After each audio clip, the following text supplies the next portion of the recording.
లక్ష్మీం క్షీరసముద్రరాజతనయాం శ్రీరంగధామేశ్వరీం దాసీభూత సమస్తదేవ వనితాం లోకైక దీపాంకురాం శ్రీమన్నంద కటాక్షరబ్ధవత్ బ్రహ్మేంద్ర గంగాధరాం స్వాం త్రైలోక్యకుటుంబినీం సరసిజాం వందే ముకుంద ప్రియాం శుద్ధలక్ష్మీర్ మోక్షలక్ష్మీర్ జయలక్ష్మీర్ సరస్వతి శ్రీర్లక్ష్మీ వరలక్ష్మీశ్చ మమ ప్రసన్న వరాం కుశౌపాసమభీతిముద్రాం కరైర్వహంతిం కమలాసనస్థాం బాలార్కకోటి ప్రతిభాం త్రినేత్రాం భజేహమంబాం జగదీశ్వరీం త్వాం సర్వమంగళమాంగళ్యే శివే సర్వార్థసాధకే శరణ్యే త్రయంబకే గౌరీ నారాయణి నమోస్తుతే.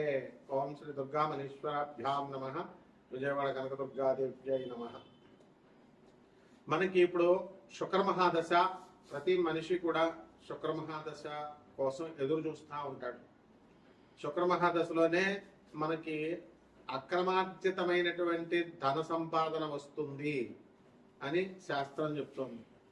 అయితే మనకు శుక్రుడు ఉన్నటువంటి పరిస్థితులను బట్టి ఈ యొక్క శుక్రమహాదశ అనేటటువంటిది అక్రమార్జితమా న్యాయార్జితమైనటువంటి ధనాన్ని ఇస్తుందా అన్నది చెప్పబడుతుంది అనమాట. అలాగే ఇప్పుడు ప్రస్తుతము డిసెంబర్ 5, 2025 సంవత్సరం నుంచి ఫిబ్రవరి 1వ తేదీ 2026 సంవత్సరం వరకు కూడా శుక్ర మోఢమి జరుగుతోంది. అంటే మనకి ధనాన్ని ఇచ్చేది, భార్యనిచ్చేది, స్థలాలనిచ్చేది, ఇల్లుల్నిచ్చేది, సుఖ సంతోషాలనిచ్చేటటువంటి ఆ శుక్రుడే బలహీనుడైపోయాడు, అస్తంగత్వగతుడయ్యాడు. అంటే రవితో యూనియన్, రవితో కలిశాడు. కలవడం వల్ల ఏమవుతుందంటే ఈ రవి పెద్ద గ్రహం, చాలా బ్రైటర్ గ్రహం, చాలా లైట్ ఎక్కువ కదండి మనకి. ఈ శుక్రుడేమో కొంచెం కాంతి తక్కువ ఉన్నటువంటి గ్రహం. ఇప్పుడు బయట పట్టపగలు 12 గంటలకి మనం 200 వాట్ల బల్బు పెట్టామనుకోండి, ఎంత వెలిగిస్తున్న 200 వాట్లు ఆ పగలు అసలు ఏం కనపడదు. మనకి సూర్యుడి కాంతి ముందు అది కళావిహీనం అవుతుంది. అదేవిధంగా మనం అదే లైట్ ని చీకటి గదిలో పెడితే 200 వాట్లు అంటే బ్రహ్మాండంగా గది అంతా కనబడుతుంది. అంటే ఏమైందనమాట, సూర్యకాంతి ఆ యొక్క 200 వాట్ల లైట్ ని లాగేసింది. అదే విధంగా మనకి ఈ శుక్రమూఢమిలో ఈ రవి ఏం చేస్తాడంటే మొత్తం శుక్రుడి యొక్క ఎనర్జీని, శుక్రుడి యొక్క శక్తిని, శుక్రుడి యొక్క కాంతిని అంతా లాగేసి శుక్రుడిని బలహీనుని చేసేస్తాడు. దాంతో శుక్రుడు ఏమి చేయలేని నిస్సహాయ పరిస్థితిలోకి వచ్చేస్తాడు. ఆయనే నిస్సహాయ పరిస్థితిలోకి వచ్చినప్పుడు మనకేమిస్తాడండి ఆయన? మన ఫ్రెండ్ అప్పడుగుతాం మన ఫ్రెండ్ దగ్గరే డబ్బులు లేవనుకోండి, మనకేమిస్తాడు ఆయన? ఆ విధంగా ఆ శుక్రుడు బలహీనమైపోతాడు. కాబట్టే మూఢాల సమయంలో మనము వివాహాలు చేయకూడదు అంటారు. ఎందువల్లంటే ఆ అమ్మాయికి ఆ అబ్బాయికి చూడగానే పరస్పరం ఆకర్షణ కలగాలి, మ్యూచువల్ అట్రాక్షన్ ఉండాలి, ఒకళ్ళ మీద ఒకరికి పరస్పర గౌరవభావం ఉండాలి. వీడు మొగుడు, నాకు నేను రెస్పెక్ట్ ఇవ్వాలి, గౌరవాన్ని ఇవ్వాలని ఉండాలి. అంతేగాని ఏంట్రా అంటే ఏంటి నువ్వు చెప్పేది నాకు అంటే ఆకర్షణ లేనట్టు అనమాట. అలాగే mutual respect, mutual confidence. Phone ఏదన్నా వచ్చి మాట్లాడుకుంటున్నాడు అనుకోండి, పాపం ఎవరు దేంతో మాట్లాడుతున్నావు అని ఆ అమ్మాయి రోజు అడుగుతుంటే, ఎక్కడికైనా ఆఫీస్ నుంచి లేట్గా వచ్చినా, బయటకు వెళ్ళినా ఇవన్నీ కూడా ఎక్కడికి వచ్చావు, దేంతో ఉన్నావు, దేంతో కొలుపుతున్నావు, ఇలాంటి ప్రశ్నలు వేస్తే వాడికి జీవితాంతము కూడా నరకమే. కాబట్టి ఇవన్నీ కూడా ఎప్పుడు జరుగుతాయంటే శుక్ర బలం లేనప్పుడు భార్యే ఇలా అడుగుతా ఉంటది. ఇంకా వాడికి ఎలా కనబడుతుందంటే భార్యే శత్రువు కింద కనబడుతుంది. పోనీ ఏదో కొన్ని రోజులు అడిగితే ఏదో పోన్లే, బయట వాళ్ళు అయితే కొన్ని రోజులు అడుగుతారు ఏదో అనుకోవచ్చు. ప్రతిరోజు, ప్రతి సంవత్సరము, ప్రతి నెల ఇంకా అలా జీవితాంతో ఎత్తుపడుపు మాటలతో వీడు భరించలేక విడాకులకి వెళ్ళిపోతారనమాట, భార్య అయినా భర్త అయినా. ఇదే శుక్రుడు వీక్ గా ఉంటే. కాబట్టే మనం ఏం చేయాలంటే కక్కుర్తి పడకుండా మనము ఈ యొక్క పెళ్లిళ్ళు చేసేటప్పుడు ఈ శుక్రమూఢంలో మనం పెళ్లిళ్ళు చేయొచ్చా, చేయకూడదా, పెళ్లి చూపులకు వెళ్ళొచ్చా, వెళ్ళకూడదా, అసలు జాతకం ఎలా ఉంది, అసలు ఆ పెళ్లి కొడుకు శుక్రగ్రహం ఎలా ఉంది, ఆ యొక్క పెళ్లి కూతురు శుక్రగ్రహం ఎలా ఉంది, ఇవన్నీ కూడా మనం చూసుకోవాలి. ఒక జ్యోతిష పండితుడిని అడగాలి. అది కూడా జ్యోతిష పండితులు మంచి విద్యావంతులై ఉండాలి, గురు పరంపరలో రావాలి. అప్పుడే మనకి కరెక్ట్ గా మనకి చెప్పగలుగుతారు. ఇప్పుడు అందువలన ఇప్పుడు యూట్యూబ్ లో వచ్చే వాళ్ళంతా కూడా ఎవ్వరు కూడా అంత శాస్త్ర పండితులు లేరు. కాబట్టి ఎట్టి పరిస్థితుల్లో కూడా కమర్షియల్ ప్రతి ఒక్కరికి తెలిసిందే, మీ అందరికీ కూడా.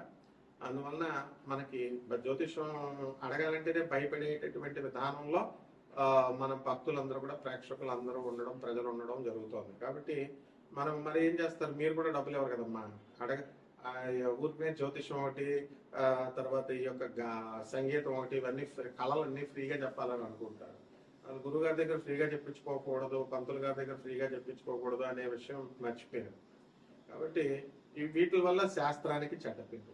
అందువల్ల ఇది కూడా శుక్రదోషమే. అంటే గురువు పట్ల నమ్మకం విపరీతంగా ఉండాలి. అందువల్లనే మోడర్న్ సైన్స్ని, నాసా లైవ్ రిపోర్ట్స్ని బట్టి మనం చూసి జాతకాలు చెప్తాము. అలాగే ప్రాచీన జ్యోతిష శాస్త్ర మా గురుదేవుల యొక్క పరంపర నుంచి మధురకృష్ణోత్సవ శాస్త్రి గారు, మా గురువు గారు అందరూ కూడా, మరి సూర్యశ్రీ సిద్ధాంతి గారు పాలకొల్లు, అలాగే మనకి సుసర్ల దుర్గా ప్రసాద్ గారు రాజమండ్రిలా మంచి గురువులు ఉండేవారు. చల్లా రామగణపతి శాస్త్రి గారు రాజమండ్రి, చల్లా గణపతి శాస్త్రి గారు అన్నదమ్ములు ఇద్దరు కూడా రాజమండ్రి వీళ్ళంతా కూడా. ఒక సూర్యశ్రీ సిద్ధాంతి గారు మాత్రం పాలకొల్లు. ఇలా రాలింగి గారు, నేమాని గారు, వీళ్ళందరూ మహానుభావులు ఉండేవారు. పెద్దతనం అదంతా వెళ్ళిపోయింది. ఇప్పుడు ఆ పరంపరలో మనకి మోహన్ పబ్లికేషన్స్కి వచ్చి వీళ్ళంతా కూడా పుస్తకాలు కొనడం, వెళ్ళడం, గొల్లపూడికి, రాజమండ్రిలో మాకు ఆ యొక్క సాహచర్యం దొరికింది. దానివల్లే లాస్ట్ 10 years మా మధురకృష్ణ శాస్త్రి గారు ఎంత జ్యోతిష దిగ్గజం అంటే, శకుంతలాదేవి కూడా లాస్ట్ 10 years ఆమె ఇండియన్ ఆస్ట్రాలజికల్ సొసైటీ ప్రెసిడెంట్ గా మా మధురకృష్ణ గురువు గారు ఉన్నప్పుడు ఇండియన్ ఆస్ట్రాలజికల్ సొసైటీ ప్రెసిడెంట్ గా ఆ శకుంతలాదేవి గారు కూడా వచ్చేవారు. ఆంధ్ర యూనివర్సిటీకి వెళ్తూ రాజమండ్రి ఉమారామలింగ కళ్యాణ మండపంలో జ్యోతిష సదస్సులు నిర్వహించేవారు. మరి అలాగే బెంగళూరు వెంకటరామన్ గారు, ఇట్లాంటి లెజెండ్స్ అనమాట వీళ్ళంతా జ్యోతిష శాస్త్రం.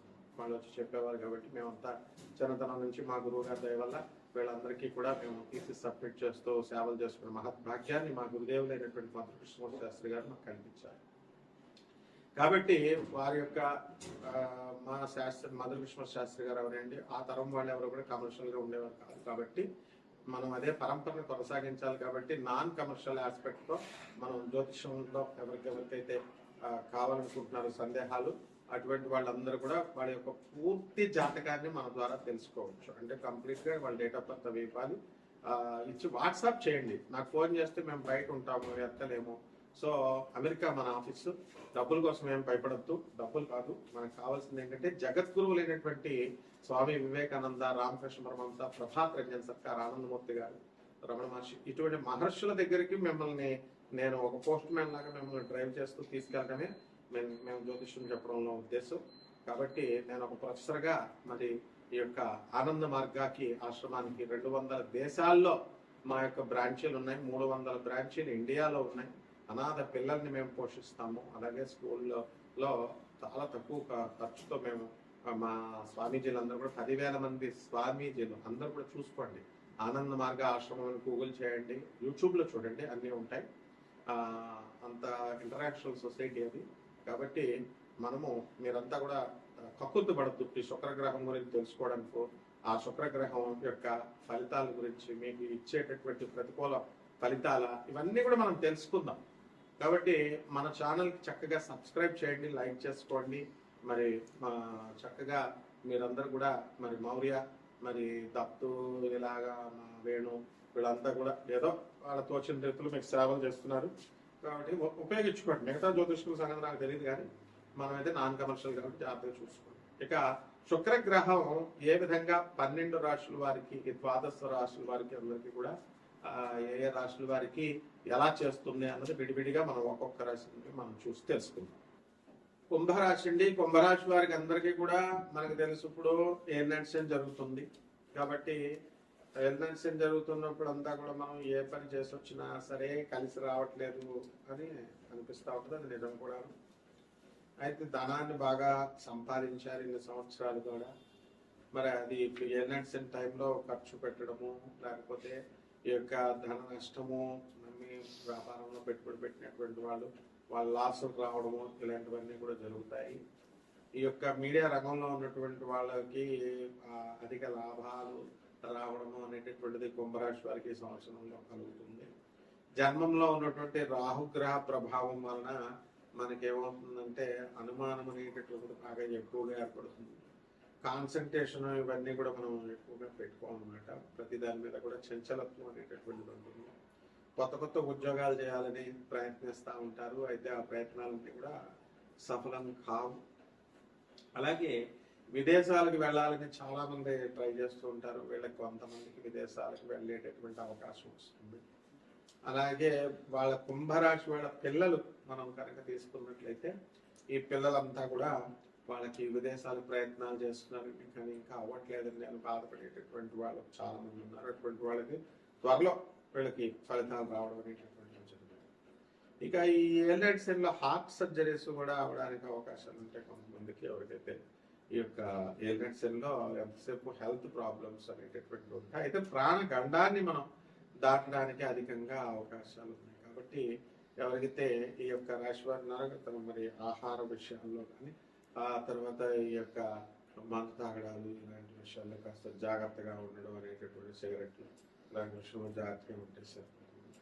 అండ్ కొత్త కొత్త ఉద్యోగాల్లోకి వీళ్ళు ప్రవేశించడం జరుగుతుంది. ఇక పరిహారాల దగ్గరికి వచ్చేసరికి ఏలినాటి శని కాబట్టి శని జపం చేసుకోండి, శని స్తోత్రాలు, శనికి పావు నల్ల నువ్వుల్ని, నల్లని వస్త్రాన్ని ఇచ్చి పేద బ్రాహ్మణులకి శనివారం నాడు ఉదయం 8 గంటలకు దానం చేసుకోండి. అలాగే దశమహావిద్యల్లో ఒకటైనటువంటి మహాకాళి అమ్మవారి యొక్క హోమాన్ని మీ ఇళ్లలో జరిపించుకోవడం, అదే విధంగా ఆ అమ్మవారి యొక్క జపాన్ని మీరు చేసుకోవడము, జమ్మి చెట్టు కానీ రావి చెట్టు కానీ మీరు ప్రదక్షిణం చేసుకోవడం, బెడవాడ కనకదుర్గమ్మ దేవస్థానానికి వెళ్ళి అమ్మవారిని దర్శించుకోవడము, పూజలు చేయించుకోవడం, ఇలాంటివన్నీ కూడా బ్రహ్మాండంగా కలిసి వస్తాయి. శుభమస్తు.